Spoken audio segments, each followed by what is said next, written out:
Danelle Boyle, who teaches second grade at Margarita. Thank you, Danelle, for sharing some of the ideas that you do with your students in September. My pleasure. So maybe we can just get started with how you explain the writing process to 7- and 8-year-olds. What do you kind of use to help you explain what they're going to be doing in writing? Okay, well, I like this visual here.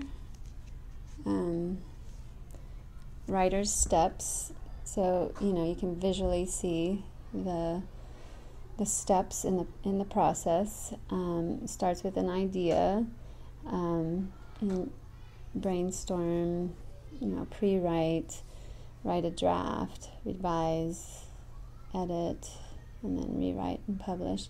So I usually put this on a chart and go through the process with them, and spend some time with each one. Of course, I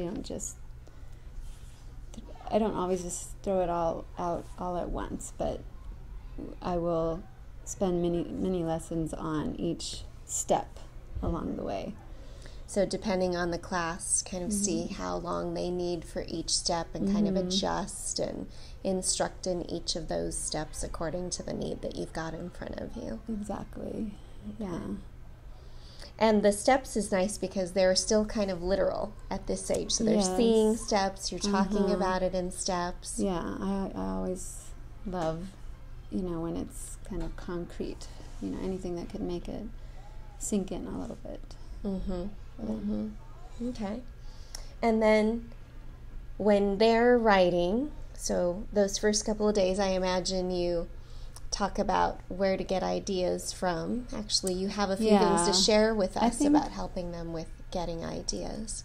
I think since it all starts with the idea, like it says there, and I think that's really the hardest thing for kids that I see, in second grade, is coming up with the ideas for what to write about.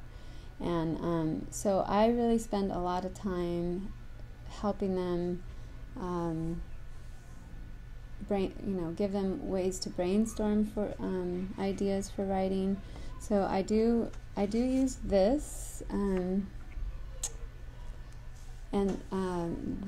we talk as a group, and we chart it. I chart it, where they can get ideas from, and then they each have their own individual sheet, and they list where they can get some ideas from, and they keep this in their writing folder. So they have a reference with them all the time in their folder. If they kind of raise their hand and want to tell you, I can't think of anything to write about, they can always go back and look at right this. In their folder. Okay. Exactly. So the other thing I do several things to try to get these ideas flowing. One thing is this memory box. I don't know how to just go like this. I actually share this with the parents at back to school night. Oh. And then I try to elicit their help, and tell them, the kids struggle with thinking about or coming up with ideas, and I know they've done lots of things as a family. They've had lots of experiences, and so I tell them that I'm going to be sending this memory box home with them as homework, and I ask the parents, I kind of give them a heads up, that if you can help them come up with some memories, to put in the box. No, don't write the whole story, but just kind of jot down, little words and phrases that might remind them. The kids do it, but I really try to get the parents to help them. So times I laughed a lot, times I was surprised, times I thought my heart was going to break, times I tried my best and didn't give up. And of course I model it for them too, and I share memories of my own that I would have for each box as well. So I imagine this could be as simple or as elaborate as you want it to be. Yes. It could be the paper going home, and like you said, those few words. It could even be a physical box where they could put things in it, pictures, items that remind them, like a seashell, to remind them of a certain time. Sure, exactly. All those artifacts. Yeah, and this one is very similar too, where they're just coming up with the ideas, finding the stories in my life. So think about a time when you felt scared, happy, angry, proud. So I believe I sent this home also. I don't remember. I'm sure different years this you've one done I different sent things. home. Okay. So so they have kind of a pool of ideas that they can pull from later. You're kind of making a nice big bank of topics early in the year. Yeah, exactly. Yeah, so... And I noticed that a lot of them have to do with some kind of emotion. Happiest time or most scared time. Right, it's kind of open-ended. So, it can hopefully everybody can respond, to that in some way. So, yeah, I've found those have been really successful. Okay. This one, I feel like it wasn't as successful for some reason, but it's kind of a T-chart where I have them list things they love, things they don't like. I mean, I guess really they don't end up writing about all the things they don't like, but it's still something that I think, whatever, maybe if it helps a few kids. Sure. It's very similar to the other, that first list of ideas that they can write about, because they're going to be writing about things they're interested in. So, right. But, maybe that could be helpful. It almost seems like you're doing a mini unit on just ways writers generate ideas. Yeah. Sometimes we think about our feelings. Sometimes we think about things. Sometimes we think about experiences with people. So it's almost like you're giving them these categories in this way of being able to think of generating topic ideas. Yeah, I think you're right. And then you mentioned there's a few texts that you like to use to help children with this too. Well, this might tie in real well with the memories, because this story is about the little boy is helping the elderly lady with her memories. So it also gets them thinking about memories. But what I really spend a lot of time with doing an author study on Gary Soto, and so he has several books. If the Shoe Fits, which is about, really it's just about this boy's shoes who no longer fit him, and he ends up giving the shoes to his uncle, who just got a new job, who needs new shoes. I think that's what it's about. But what I like about his stories is that they really just start with some, small, ordinary thing, and then he turns it into a nice story. And so I try to get kids to think that way, that, observe things that are happening in their lives, and, that might, they may be able to make them into stories. There's potential for story everywhere. Right. It doesn't have to be a Disneyland day or a huge event to be worthy of telling. Exactly. And this is another one kind of similar called My Little Car, and it's really, she gets this car as a gift from her grandfather, but she leaves it out in the rain. So doesn't look quite so pretty. Yeah, exactly. And then so she, I think she cleans it up. Of course, this is the end of the year. I can't remember these Sure, stories but again, as well. it's a simple, but it's a simple everyday thing. They all can relate to toys and not taking care of them. And sure.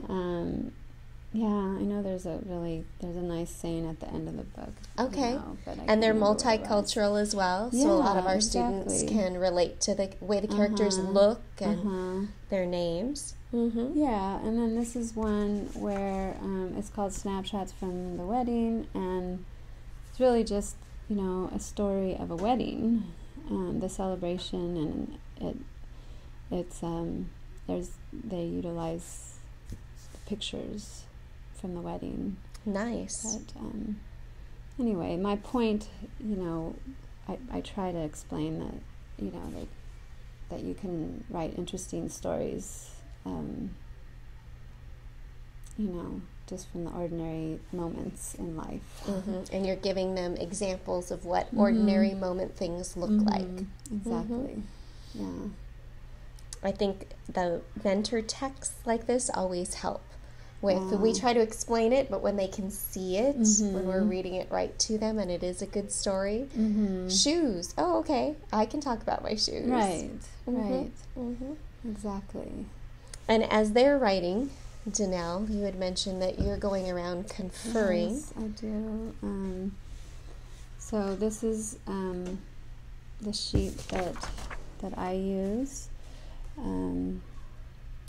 I have one for each student. Okay. And I really just keep them on a clipboard. I may try a notebook next year, but this is just handy to use. I put them in alphabetical order by their first names, so I can just quickly find it. Yes. And then I put the date and whatever I notice that they need to work on, or what the conference was about, so I can keep track, and there's a record. And I imagine in September it's a lot of just who's able to sit down and get started, and write, and who are the kids who are still kind of resisting or showing really extreme need. Oh, yeah. But, I definitely use it all year round, and, of course, when report card time comes around, you have a record of what students need and need to work on. And, plenty of data to talk off of for comments and things conferences of that sort. Too with parents as well. And any last bit, Danelle, of advice that you would give of something that's really worked for you with writing? I don't know if there's anything else here. Oh, I guess the other thing that I do try to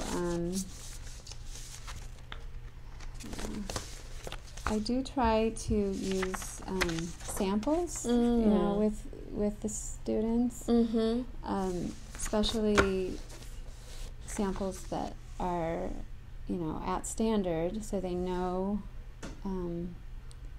where they should be headed. And then the other thing I do is I've tried with using the 6 traits of writing, like incorporating them into the mini lessons. Oh, okay. Okay, and then I have a whole bunch of samples, and some are strong and some are weak. Okay. And so what I've done is I show the class the samples, and I've created these little rubrics. I don't know if it's easier like this. For each of the different traits, and you can see it's all. It's well used. You use it. And so I show them the writing samples, and then I ask them to score the samples, either a 1, a 3, or 5 if it's really strong. So I mean, after the mini lesson, I've taught them what I'm looking for with ideas or whatever the trait is, then they feel like they know what to look for. And so if they see it in this sample, and it's strong, they give it a 5. If not, a 1. And then it gives us something to talk about too. It looks like you're kind of creating common language, that when you say ideas, every student knows exactly what you're talking about. They can be objective in someone else's paper, where sometimes they're not very objective with their own writing, and you're giving them a lot of practice looking for what does that look like in writing. Yes, and this takes a lot of time. to go through each of the traits, but it's been a kind of a nice help in creating some structure or some, reference or format to the mini lessons, really. Yes. For me. Sounds like you can put it. It helps you kind of put coherence to what you're doing. Yeah. So I think this is something I've tried more recently, and I feel like it's been very effective. And then I imagine they sound more like writers because they're talking about how are your ideas, how's your sentence fluency. Exactly. And then you start to hear it too during like author's chair when they're listening to the kids reading their stories, and then these are some of the comments that they are starting to say. So it doesn't paint a picture, or it does paint a picture. So it's some of that language that we've gone over. You're giving them vocabulary for academic conversation. Yeah. Yeah, they can't speak academically if they don't have the verbiage for it. Yeah, exactly. So, and I think the samples are always helpful. When I can see exactly what's expected, it's a lot easier for me to then work towards that. Yes, definitely. Yeah. Thank you, Janelle. Thank you for sharing all that you're doing with us. You're Great welcome. stuff. Thank you.